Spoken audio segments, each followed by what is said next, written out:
धन्यवाद अध्यक्ष महोदय.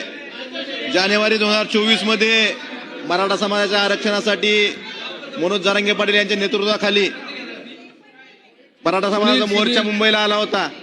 अध्यक्ष महोदय, त्यावेळेस तत्कालीन मुख्यमंत्र्यांनी त्या मोर्चाला आश्वासन देऊन तो मोर्चा नवी मुंबईहून परत पाठवला होता.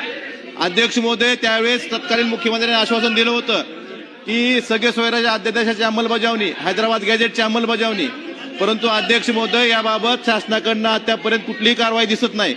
अध्यक्ष महोदय, त्याच पद्धतीनं ज्या समाजाच्या लोकांच्या कुणबी नोंदी सापडल्यात त्यांना कुणबी प्रमाणपत्र देण्यासाठी सुद्धा शासनाकडनं जाणीवपूर्वक विलंब केला जातोय. त्याच पद्धतीनं अध्यक्ष महोदय, कुणबी प्रमाणपत्राच्या वैधता प्रमाणपत्रासाठी सुद्धा जाणीवपूर्वक अडथळा शासनाकडनं काही अधिकाऱ्यांकडनं विलंब आणि अडथळा केला जातो. त्यामुळे विद्यार्थ्यांचं खूप मोठ्या प्रमाणात नुकसान होतंय. अध्यक्ष महोदय, मला औचित्याच्या मुद्द्यावर एवढंच सांगायचंय की मराठा समाजाचा परत एकदा मोर्चा आपल्या मागण्यासाठी मनोज जरांगे पाटील यांच्या नेतृत्वाखाली 29 ऑगस्टला मुंबईला येतोय.